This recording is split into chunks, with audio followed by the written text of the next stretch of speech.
మనిషిగా పుట్టిన వారికి కష్టాలు, సుఖాలు రెండూ ఉంటాయి. కష్టాల్లో ఉన్నప్పుడు కొంచెం బాధగానే ఉంటుంది. కానీ ఏదీ శాశ్వతం కాదు. అలా అని కూర్చోకుండా పట్టుదలతో కష్టపడి పనిచేసే మంచి గుణం కలిగి ఉంటే తప్పక విజయం లభిస్తుంది. సుఖజీవనం తొరుగుతుంది. స్వచ్ఛమైన బంగారం కూడా పరిపూర్ణమైన ఆకారం రావాలంటే కాలక తప్పదు కదా. కరగక తప్పదు, నలగక తప్పదు, దెబ్బలు కూడా తప్పవు. అలాగే మనిషి కూడా జీవితంలో ఒక స్థాయికి రావాలంటే రకరకాల బాధలు, ఒడిదుడుకులు తప్పవు. ముఖ్యంగా మనం ఏదైనా సాధించాలంటే కృషి, పట్టుదల, క్రమశిక్షణ, సమయపాలన చాలా చాలా అవసరం. కొన్నిసార్లు ఒంటరిగా నడవటం కూడా కష్టంగా ఉండొచ్చు. కానీ ఆ ఒంటరితనమే డబ్బు విలువ, మనుషుల విలువ, సమయం విలువ, జీవితం విలువలు అన్నింటినీ నేర్పిస్తుంది. ఎప్పుడైతే ఎదుటివారిని గౌరవించడం నేర్చుకుంటామో, ఎప్పుడైతే ఆలోచించి నిర్ణయాలు తీసుకుంటామో, ఎప్పుడైతే మనల్ని మనమే బలంగా నమ్ముకొని శ్రమిస్తామో, అప్పుడే మనం సంఘంలో ఒక గొప్ప వ్యక్తిగా ప్రశంసించబడగలుగుతాం. కాలం మంచివారు అని నిలబడకపోయినా దైవం ఎప్పుడూ తోడుగా ఉంటాడు.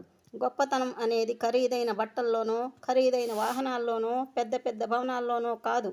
మన పేరు చెప్పగానే ఎంతమంది ముఖాలలో చిరునవ్వులు చిందించే ఆనందం కల్పిస్తుందో అదే నిజమైన గొప్పతనం. మనిషిగా అందరూ బ్రతుకుతారు, కానీ మంచి మనిషిగా కొందరు మాత్రమే బ్రతుకుతారు. ఆ మంచి మనుషుల్లో మనం ఒక్కరం అయితే చాలు అన్న కష్టాల్లోనూ సుఖాల్లోనూ అందరూ కలిసిమెలిసి ఒకరికొకరు తోడు నీడగా ఉంటూ సహాయ సహకారాలు చేసుకుంటూ అందించుకుంటూ ఆనందంగా జీవించటమే మంచి జీవితం.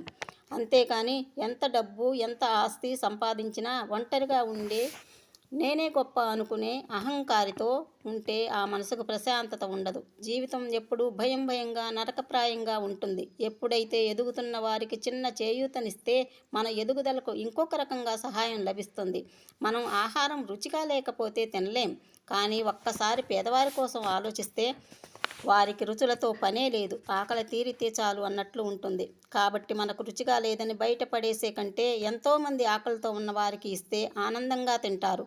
మరియు వారి ఆకలి తీర్చినందుకు ఎంతో కృతజ్ఞతగా ఉంటారు. వారి మనసులో మన మీద కలిగిన మంచి అభిప్రాయం మనకెంతో మంచి జరిగే అవకాశం ఉంది. కాబట్టి కష్టపడి రైతులు పండించిన పంటను వృధా చేయకుండా ఎక్కడో ఒక దగ్గర దాని ప్రతిభను గుర్తించే విధంగా ప్రవర్తిస్తే మనకు, తిన్నవారికి, పండించిన వారికి కూడా తృప్తిగా ఉంటుంది. మనిషిలో అహం తగ్గిన రోజున ఆప్యాయతలు, కష్టం విలువ తెలుస్తుంది. గర్వం పోయిన రోజున ఎదుటి వారిని ఎలా గౌరవించాలో తెలుస్తుంది.